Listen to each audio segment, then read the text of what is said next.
Senang banget masih bisa berkumpul bersama dengan teman-teman melalui ibadah online pada hari ini.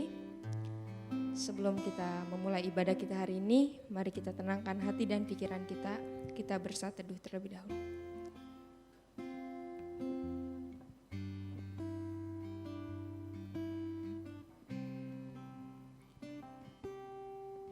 Tuhan, terima kasih Tuhan untuk hari ini Tuhan. Engkau telah mengumpulkan kami Tuhan di tempat kami masing-masing Tuhan untuk beribadah lagi kepadamu Tuhan melalui ibadah online pada hari ini Tuhan. Kiranya Engkau yang boleh pimpin ibadah ini dari awal, pertengahan hingga akhirnya. Hanya dalam nama Tuhan Yesus kami sudah berdoa dan mengucap syukur. Amin. Selamat pagi semuanya. Mari kita angkat pujian Betapa Hebat.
Teman-teman, sebentar lagi kita mau masuk ke dalam firman Tuhan.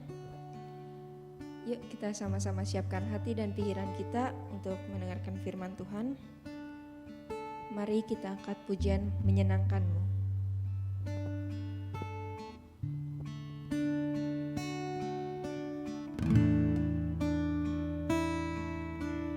Tuhan, ku mau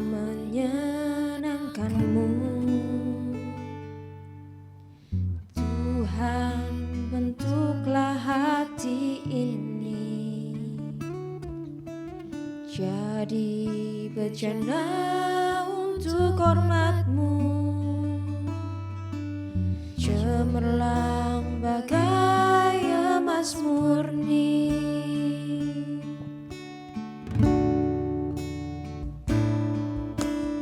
Tuhan, ku serahkan hatiku, semua ku berikan padamu.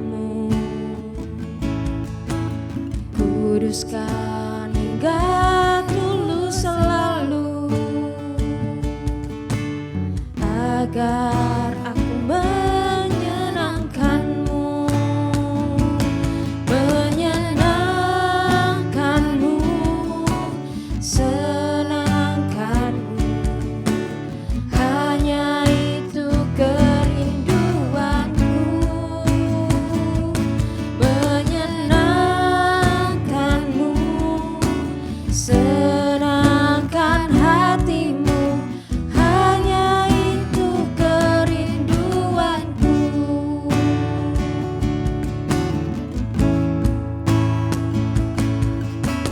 Tuhan, ku mau menyenangkan-Mu.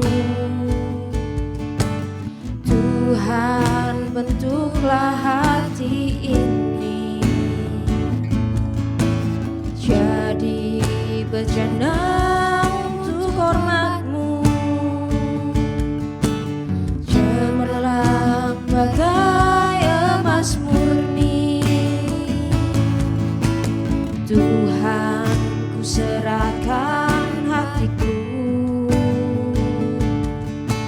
semua ku berikan padamu. Kuduskan hingga tulus selalu, agar aku menyenangkan-Mu, menyenangkan-Mu, senangkan-Mu. Hanya itu kerinduanku, menyenangkan-Mu, senangkan hati-Mu. Hanya itu kerinduanku, menyenangkan-Mu, senangkan-Mu. Hanya itu kerinduanku, menyenangkan-Mu, senangkan hati-Mu. Hanya itu kerinduanku, menyenangkan-Mu, senangkan-Mu. Hanya itu kerinduanku, menyenangkan-Mu, senangkan hati-Mu. Hanya itu kerinduanku, hanya itu kerinduanku, hanya itu kerinduanku.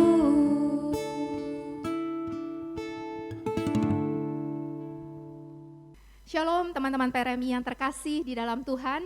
Sebelum kita merenungkan firman Tuhan hari ini, Cisela mau ajak kita untuk tundukkan kepala, kita mau berdoa sama-sama, minta Tuhan pimpin kita ya.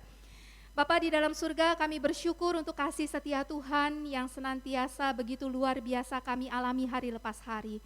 Dan sebentar lagi ya Tuhan, Engkau akan menolong kami, membimbing kami lewat kebenaran firman Tuhan, bagaimana kami hidup di dalam dunia ini untuk melakukan apa yang Tuhan kehendaki. Tuhan, urapi hamba-Mu yang menyampaikan maupun setiap anak-anak Tuhan yang mendengar firman-Mu diberitakan. Tolonglah kami, berikan kami kerendahan hati untuk belajar sama-sama sehingga firman Tuhan ini sungguh-sungguh boleh mengubahkan hidup kami. Kami menyerahkan waktu pemberitaan firman Tuhan termasuk setiap perlengkapan elektronik, gadget yang kami pakai supaya semuanya itu dapat mendukung penyampaian firman Tuhan dengan baik dan nama Tuhan boleh ditinggikan. Di dalam nama Tuhan Yesus kami telah berdoa dan mengucapkan syukur. Amin. Shalom teman-teman PRMI yang terkasih di dalam Tuhan. Kalian jangan lihat penampilan saya seperti seorang wanita dan kelihatan seperti Cistela yang kalian kenal. Anggap aja saya ini cowok yang hidup lebih dari 2000 tahun yang lalu.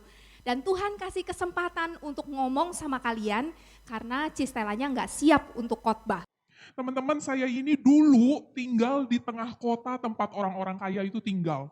Kota yang penuh kebun kurma dan pusat produksi balsam yang diekspor ke luar negeri. Kota di mana Herodes Agung itu membangun istana yang megah tempat dia tinggal. Nah teman-teman, waktu masih anak-anak, saya dan teman-teman saya itu nggak jauh berbeda.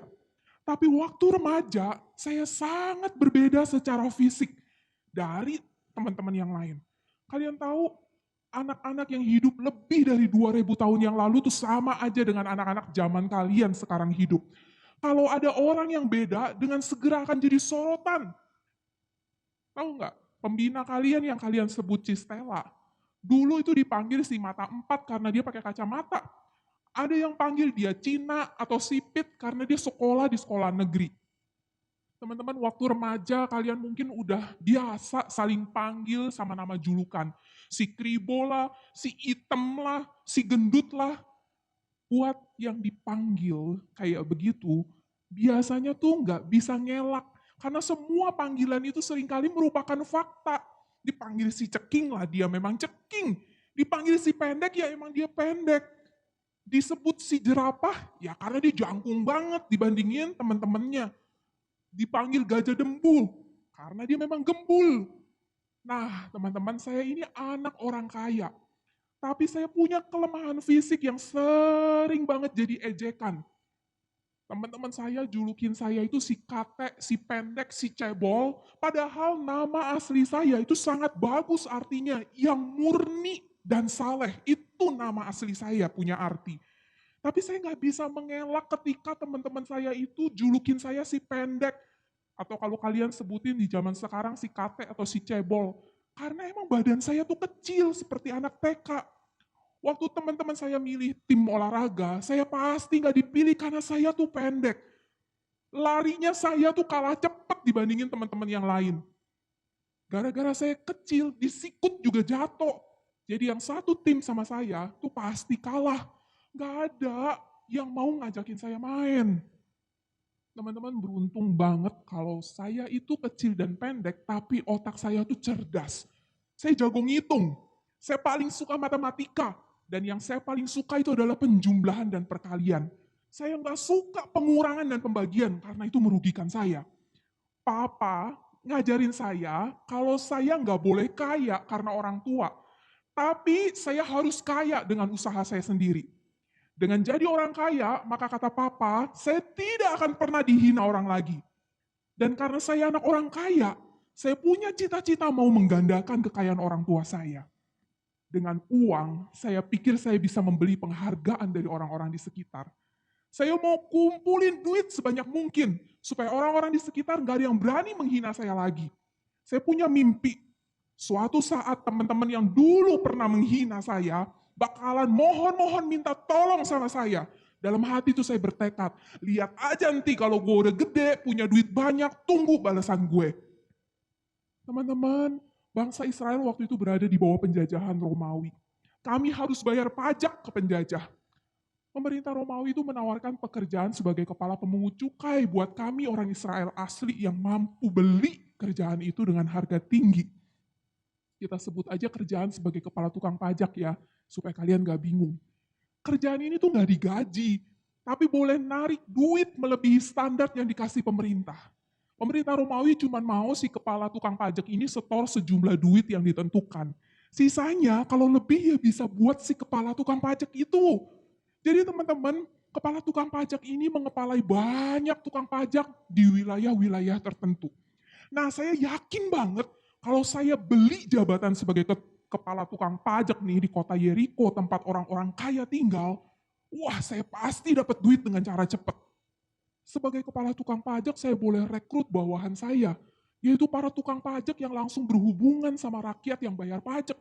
Tukang pajak ini mungkin di zaman kalian model debt collector yang harus tahu detail tentang orang yang bayar pajak supaya nggak ketipu. Nah, sebagai kepala, saya tinggal terima setoran dari para tukang pajak yang langsung berhadapan sama masyarakat. Saya tahu kalau teman-teman semasa kecil pasti nanti banyak yang benci sama saya. Karena bukan lagi saya cebol atau kecil, tapi karena mereka di tengah penderitaan hidup dijajah, mereka harus bayar pajak kepada saya yang dulu mereka hina-hina, mereka ejek-ejek. Teman-teman, saya nggak peduli dianggap najis sama sesama orang Israel. Yang penting saya kaya, saya punya banyak duit, bodoh amat sama orang lain. Toh mereka nggak pernah baik sama saya dari dulu. Singkat cerita teman-teman, saya berhasil jadi kepala tukang pajak yang sukses kumpulin duit sebanyak yang saya mau inginkan. Tukang pajak lain ada di bawah saya. Saya jadi sangat kaya. Saya bisa beli apapun yang saya inginkan. Saya ditakuti sekaligus dibenci sama orang-orang Israel karena dianggap pengkhianat. Karena saya kerja sama penjajah. Kalau dulu waktu remaja saya dihina karena fisik saya nggak bertumbuh seperti remaja normal lainnya. Sekarang waktu dewasa saya tambah dihina karena kerjaan saya. Saya dianggap najis dan orang-orang sebangsa saya nggak ada yang mau bergaul dengan saya. Orang hanya takut dan jijik sama saya. Pemerintah Romawi itu memanfaatkan saya. Orang-orang sebangsa saya sangat benci saya. Sesama tukang pajak kerja sama saya supaya dapat duit dari saya. Istri dan anak-anak saya hanya melihat saya kayak mesin ATM yang keluarin duit buat mereka. Jauh di dalam hati saya merasa tidak ada orang yang mengasihi saya. Kalau lagi sendirian, saya merasa begitu sepi. Duit saya banyak, tapi saya kesepian. Teman-teman, sampai di sini kalian tahu siapa saya? Betul banget, Sakeus. Teman-teman yang seumuran dulu sama saya itu manggil saya Zakai, si pendek. Zakai, si kate. Zakai, si cebol. Sampai suatu ketika teman-teman saya tuh dengar kabar tentang Yesus dari Nazaret datang ke kota Yeriko. Berita tentang Yesus, nabi baru yang sanggup melakukan banyak mukjizat. Dia bisa mencelikkan mata orang buta, membuat orang lumpuh berjalan, menyembuhkan orang sakit. Yesus terkenal bisa ngusir setan dari orang yang kerasukan. Dan yang menarik teman-teman, berita kalau guru agung ini dikatakan sahabat tukang pajak. Bahkan ada satu muridnya yang pernah jadi tukang pajak. Tapi itu semua kata orang. Karena saya sendiri nggak pernah lihat Yesus secara langsung. Jadi waktu dengar kabar Yesus datang ke kota saya, ke kota Yeriko, saya buru-buru keluar. Dari rumah saya pergi ke jalan, saya cari di mana Yesus. Makin dekat dengan kerumunan orang, saya dengar berita. Kalau Yesus baru aja nyembuhin Bartimius buta di pintu gerbang kota. Saya tahu, saya kenal Bartimius buta itu sudah sejak lama, jadi saya tambah penasaran. Tapi teman-teman, betapa frustasinya saya. Badan saya pendek, orang banyak banget berkerumun, saya berusaha tuh lompat-lompat menerobos. Saya nggak bisa lihat Yesus. Nerobos kerumunan, saya nggak punya tenaga, badan saya kecil. Saking padatnya kerumunan itu, saya juga nggak bisa nyelusup di sela-sela kaki orang-orang yang berkerumun begitu. Apa yang harus saya lakukan? Saya pengen banget untuk ketemu sama Yesus. Akhirnya dengan sekuat tenaga saya lari mendahului rombongan Yesus yang mulai masuk kota Yeriko. Saya panjat pohon ara karena saya pendek, saya butuh sesuatu yang tinggi buat ngelihat Yesus. Dan saya benar-benar ngelihat si Bartimius buta itu ikut di rombongan Yesus. Dia lagi jingkrak-jingkrak memuji Allah. Wah, teman-teman, saya takjub banget melihat hal itu. Dan yakin kalau Allah itu menyertai Yesus, nabinya itu. Yesus berjalan terus pelan-pelan di antara kerumunan orang sekota yang semuanya sama kayak saya mau lihat Yesus. Mereka bahkan ada yang bawa orang-orang sakit ke dekat Yesus dengan harapan Yesus menjamah dan menyembuhkan. Kalian bisa bayangin betapa hebohnya keadaan di sekitar Yesus. Mungkin mirip kalau ada Justin Bieber atau Blackpink atau BTS lewat di antara kalian. Wah, kerumunan itu begitu luar biasa heboh. Perasaan saya rada aneh karena saya ngerasa kayak berhalusinasi. Saya ngerasa mata Yesus itu seperti tertuju ke saya loh. Sampai akhirnya Yesus benar-benar berhenti dan menatap saya dari bawah pohon ara yang saya panjat. Dan mata itu tidak lepas dari mata saya. Ajaib sekali, semua kehebohan tiba-tiba hening. Orang-orang yang berkerumun itu diem ngeliatin Yesus ngapain berhenti di bawah pohon ara. Hening total, lalu terdengarlah suara Yesus yang sangat berwibawa. Sakeus, segeralah turun, sebab hari ini aku harus menumpang di rumahmu. Teman-teman bayangin betapa syoknya saya. Saya dilanda berbagai macam perasaan pada saat itu. Saya bengong, saya kaget. Benerankah Yesus lihat saya di tengah kerumunan orang banyak? Terus ini daun pohon ara begitu rimbun, saya begitu kecil. Oh, Yesus bisa lihat saya. Bagaimana mungkin Yesus menyapa saya dengan nama saya? Kok Yesus tahu nama saya? Yang lebih bikin saya hampir tersedak mau nangis karena terharu, itu adalah bagaimana mungkin Yesus utusan Allah yang maha suci itu mau datang ke rumah saya, Zakai, si pengkhianat Israel, orang yang dianggap najis penuh dosa. Temanku yang terkasih, rasanya semua pertanyaan saya itu mirip dengan pikiran orang-orang di sekitar, karena saya dengar bisik-bisik bernada sama.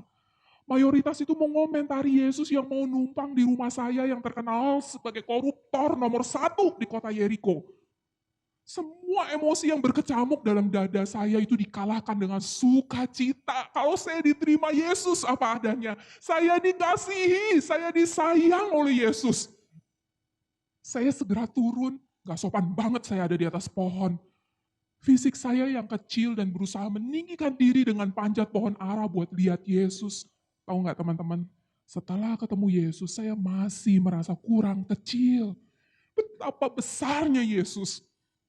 Dengan wajah berseri-seri dan sikap hormat di depan Tuhan Yesus, saya berkata, Tuhan, setengah dari milikku akan kuberikan pada orang miskin. Dan sekiranya ada sesuatu yang kuperas dari seseorang, akan kukembalikan 4 kali lipat. Teman-teman, itu saya ucapkan sebagai janji. Saya bertekad di depan Yesus. Saya sadar kalau Yesus terima diri saya apa adanya. Yesus begitu mengasihi saya, orang yang berdosa, yang dibuang oleh bangsa saya sendiri. Saya malu dengan masa lalu saya. Dengan sudut mata saya lihat orang-orang pada ngorek kuping sendiri dan mulut mereka ternganga, mereka melongo. Wajar teman-teman, selama ini saya terkenal super pelit. Tujuan hidup saya hanya mau kaya. Dan sekarang saya bilang saya mau kasih setengah harta saya. Ini jumlah yang sangat besar loh teman-teman. Karena orang Israel biasa kalau bernazar palingan kasih 1/5 dari hartanya. Saya mau kasih setengah. Lalu saya tahu juga kalau selama ini saya dapat uang, enggak selamanya itu dengan cara yang jujur. Saya memeras orang, saya menghalalkan segala cara. Jadi ketika saya berkata saya akan mengembalikan, jika ada yang teringat oleh saya atau pada waktu saya ngecek pembukuan, saya nemuin ada orang yang dirugikan. Saya bersedia untuk ganti 4 kali lipat. Teman-teman, ini sebenarnya aturan Allah Yahweh, Allah Israel untuk seorang pencuri. Saya merasa kalau Yesus mau datang ke rumah saya, terima saya yang berdosa ini, saya nggak boleh mempermalukan Yesus dengan kelakuan saya. Dengan sungguh-sungguh, saya mau buktikan bahwa pilihan Yesus nggak salah. Penerimaan Yesus itu mengubah saya untuk jadi pribadi yang mau jadi berkat buat orang lain.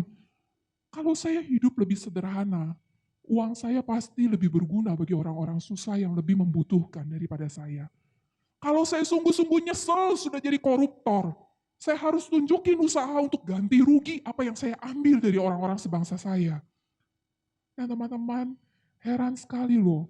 Di dalam hati saya tidak ada lagi perasaan marah atau dendam dan mau bikin orang lain mohon-mohon kepada saya. Lalu teman-teman saya tuh dengar Yesus ngomong, hari ini telah terjadi keselamatan kepada rumah ini. Karena orang ini pun anak Abraham. Sebab anak manusia datang untuk mencari dan menyelamatkan yang hilang. Teman-teman, untuk pertama kalinya saya merasa begitu damai. Pelupuk mata saya mulai basah, saya begitu terharu. Semua yang saya lalui di masa remaja berkelebat di dalam ingatan saya. Bagaimana penghinaan demi penghinaan saya dapat gara-gara fisik saya yang kecil. Saya dibesarkan oleh orang tua yang menekankan kalau saya harus sukses supaya bisa diakui, dihormati orang. Saya milih pekerjaan yang kotor demi sukses dan diakui, demi duit yang banyak supaya bisa diterima orang lain. Endingnya saya malah makin dijauhi dan dihina orang-orang sebangsa saya. Tapi saat ini Yesus berkata bahwa saya adalah anak Abraham. Saya tidak lagi dipandang sebagai orang kafir yang mungutin cukai atau pajak. Lalu yang paling menyentuh hati saya adalah Yesus datang untuk mencari dan menyelamatkan yang hilang. Dia datang untuk cari saya. Yesus mengubah hidup saya.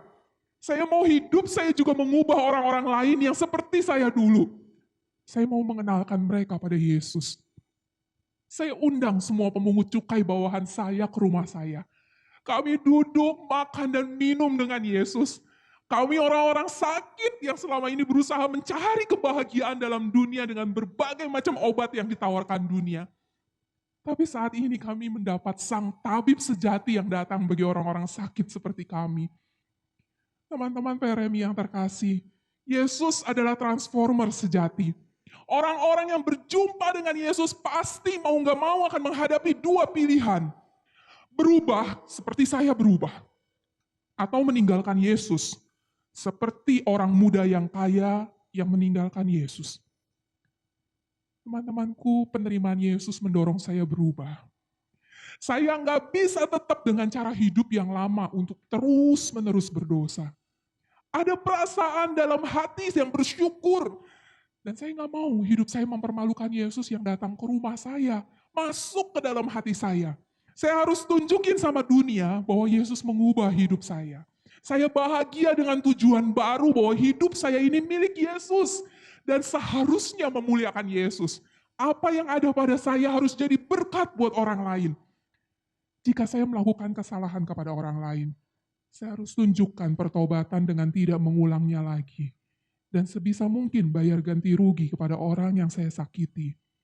Hidup yang jadi berkat bagi orang lain, tidak diperbudak oleh dendam, kemarahan, ketamakan akan harta dunia ini semua membuat saya merdeka dan merasakan kebahagiaan yang luar biasa.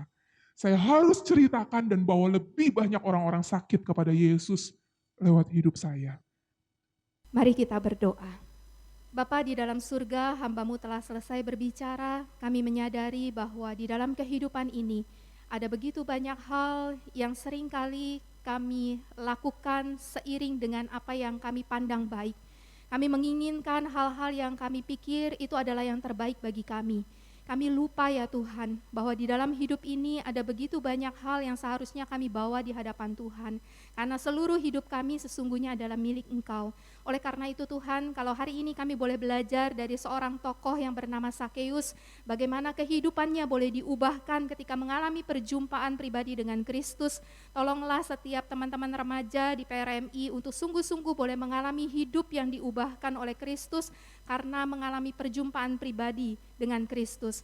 Bukan karena Kristen secara keturunan, bukan karena terpaksa demi pelajaran agama maka datang kebaktian ataupun juga mengikuti pelajaran agama, tetapi sungguh-sungguh mengalami betapa Kristus adalah Allah yang begitu baik, Allah yang begitu mengasihi, sehingga pada akhirnya setiap teman-teman remaja sungguh-sungguh boleh mengalami kehidupan yang diubahkan, kehidupan yang berdampak bagi masyarakat, karena Kristuslah transformer sejati. Oleh karena itu setiap orang yang berjumpa dengan Kristus, Tuhan berikan kesempatan kepada setiap kami untuk sungguh-sungguh mengalami kehidupan yang menjadi berkat, diubahkan untuk menjadi berkat bagi orang-orang di sekitar kami, tempat Tuhan mengutus kami hidup, baik itu di tengah-tengah keluarga, di tengah-tengah lingkungan sekolah, dan dimanapun Tuhan mengutus kami.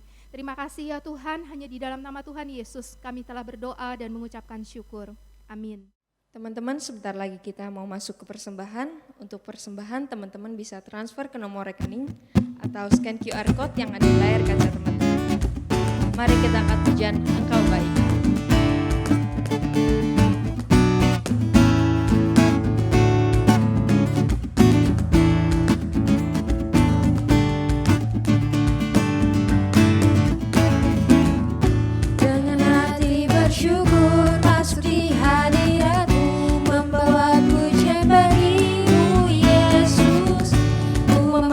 Wajahmu bersuka di depanmu sambil menceritakan kasih.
terima kasih Tuhan, kami telah memberikan persembahan yang terbaik bagi-Mu ya Bapa. Kiranya Engkau yang boleh pakai persembahan ini Tuhan untuk memperluas kerajaan-Mu saja.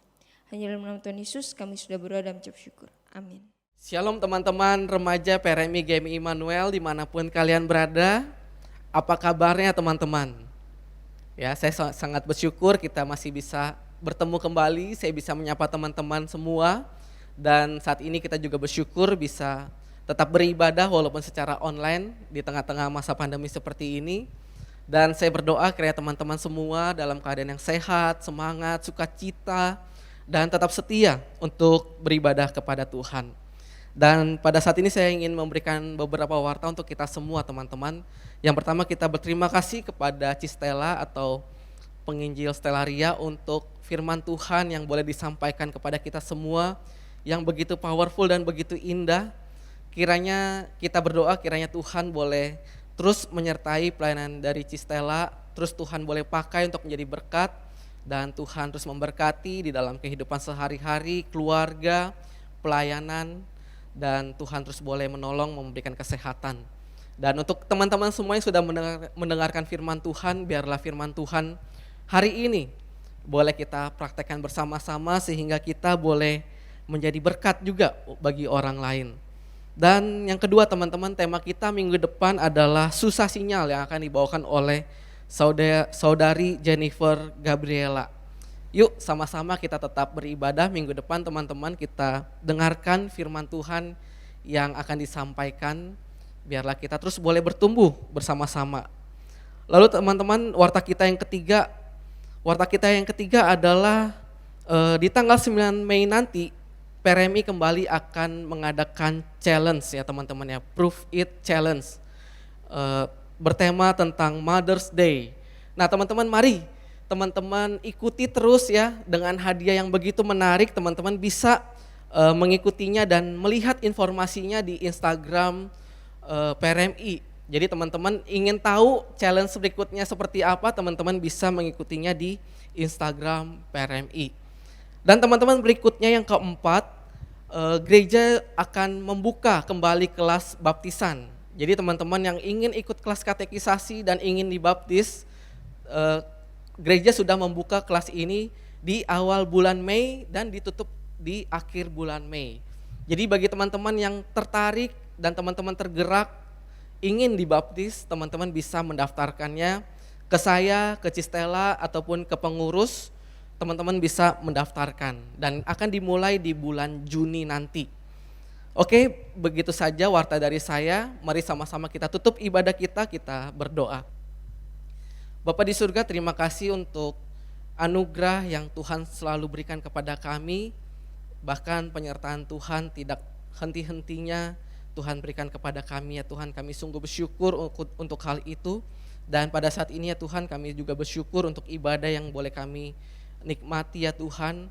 Biarlah ibadah yang secara online ini kami pun juga boleh bersama-sama merasakan hadirat Tuhan. Dan Tuhan boleh menyapa setiap pribadi kami melalui pujian dan juga firman Tuhan. Dan Tuhan yang boleh terus menguatkan kami ya Tuhan melalui firman dan juga pujian, supaya iman kami terus boleh dikuatkan. Kami boleh terus berelasi kepada Tuhan. Kami boleh terus ingat Tuhan di dalam setiap kehidupan dan kondisi kami ya Tuhan. Dan Tuhan yang boleh terus memberikan pertumbuhan iman di masa muda kami sehingga kami boleh dewasa di dalam Tuhan. Dan Tuhan, di masa pandemi ini ya Tuhan, kami rindu Tuhan boleh memulihkan keadaan ini menjadi lebih baik lagi ya Tuhan. Dan Tuhan juga boleh pimpin, biarlah kami di masa-masa sulit seperti ini, biarlah Tuhan berikan kami semangat, kerajinan ya Tuhan di sekolah kami maupun untuk Tuhan sendiri. Biarlah di masa muda kami boleh menggunakan waktu kami dengan produktif dan semanfaat mungkin ya Tuhan. Dan Tuhan pimpin juga untuk keluarga kami ya Tuhan, untuk orang tua kami. Biarlah di masa pandemi ini Tuhan boleh terus berikan mereka berkat melalui pekerjaan mereka sehingga kebutuhan hidup kami boleh tercukupi ya Tuhan. Dan Tuhan juga tahu untuk setiap pergumulan hidup kami, biarlah Tuhan sendiri yang boleh menjadi penolong, penghibur, yang dapat membukakan jalan ketika kami sedang bergumul dan menghadapi masalah kami ya Tuhan.